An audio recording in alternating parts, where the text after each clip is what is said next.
The champ is here, right here. And next Saturday, UFC 281, New York City, Carla Esparza to defend the women's 115-pound championship against the former champion, Zhang Weili. But start right here, Carla. MSG, NYC, does it get bigger than this? I mean, this has to feel like a dream to some regard. I mean, it is a dream come true to fight at MSG. I mean, it's so cool. Like, I feel like it's definitely a bucket list item, has to be for every fighter. Yeah, I think that the luster of it, the fact all these cards have delivered since UFC was able to go there in 2016, it's been fantastic.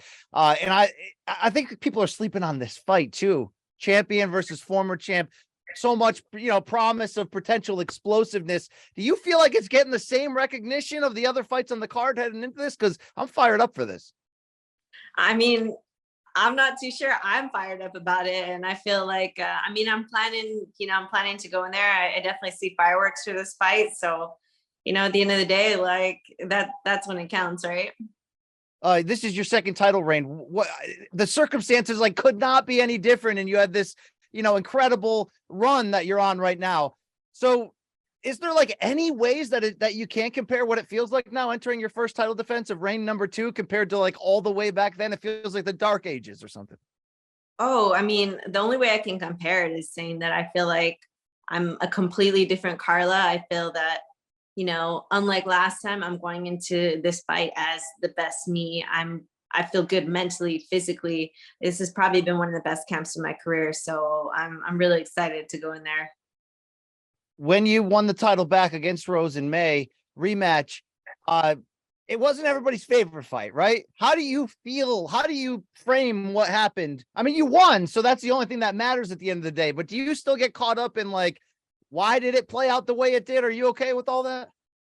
I mean, it is what it is. You had these kind of two conflicting game plans, I guess. Of course, I wanted to go forward, and I think that I did, but I wasn't going to be reckless with a fighter like Rose, who's basically like a sharpshooter when it comes to knockouts.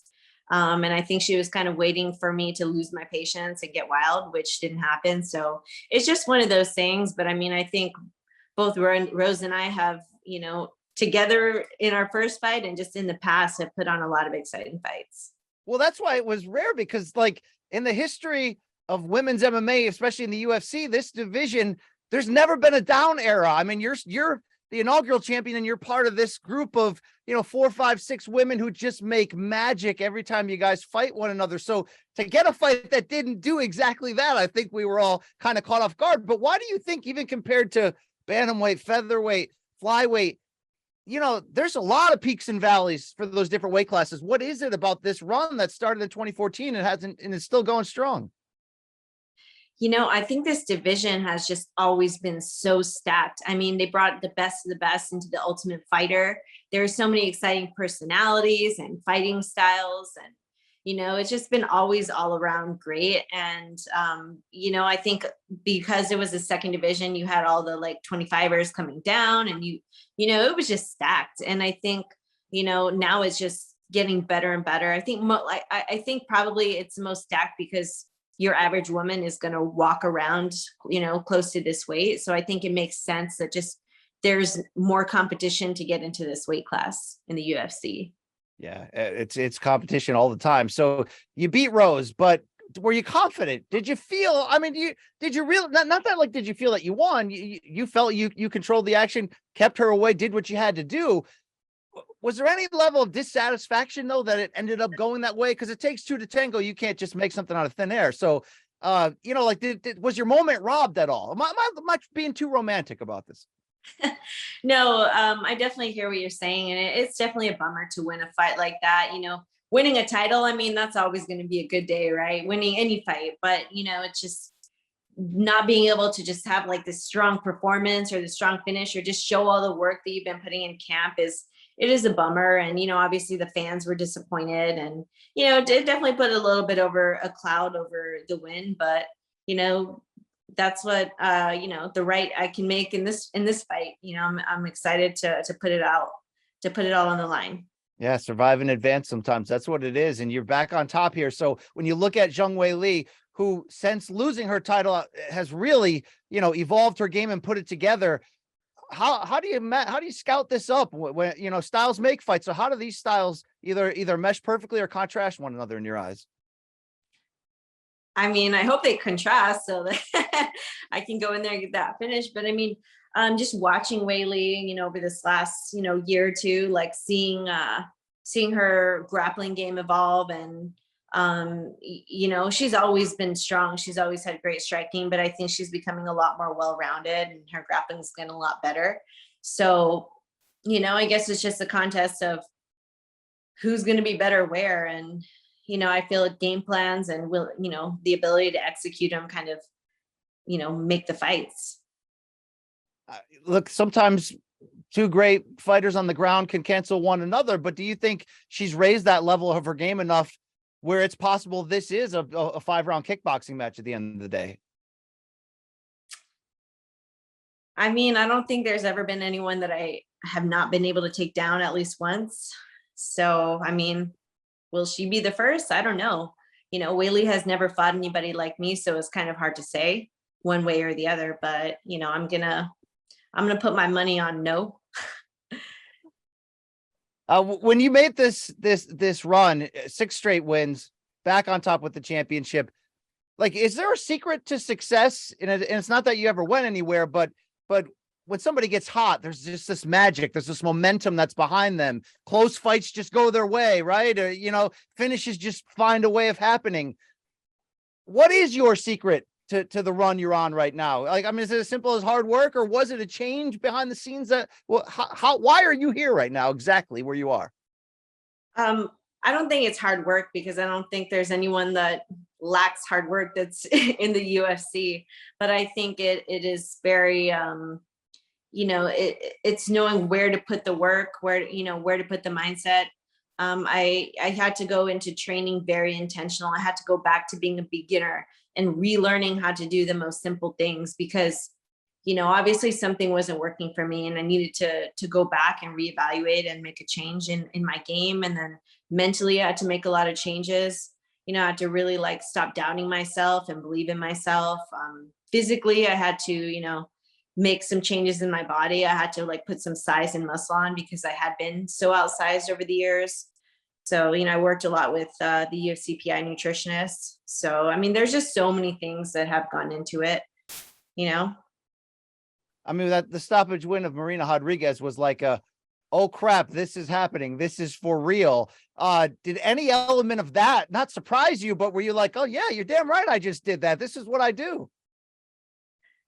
I mean, you never go into a fight like knowing 100% like how that person feels and if you're going to be able to execute it. But I felt great going into that fight, and I feel great going into this coming fight. When I want to look at what's next, what's at stake, well, the title's at stake, but this division's always repopulating. There's always, I mean, we can make rematches and trilogies with anybody. You're focused on this fight. You're not looking to the future, but would it surprise you if Rose, 2-time champion, gets right back in against the winner of this fight, you know, next after UFC 281? I don't think it would surprise me. I mean, if anybody like deserves another shot at it, it's her. I mean, look at how much she's done for this division. I mean, she fought for the title like 8 years ago. She won it. She lost it, won it again. You know, I don't think her story's over. Do I know if our paths will meet again? I don't know, but you know, does she deserve it? I mean, sure. Did you ever regret not getting the competitor in you a chance to rematch Ioana? Yeah, most definitely. I mean, I always wish I could have gone into that fight differently. But at the end of the day, you know, it was just a part of my journey, and, you know, her journey's over. And, you know, I've only had one rematch in my career, and that was with Rose. And I was hoping to have another one after the rematch with Whaley and Zane and Joanna, but it is what it is. I mean, I have the belt, so whatever. All right. Well, you're a real fighter, a true fighter. You're going to fight whoever you have to get to the next step.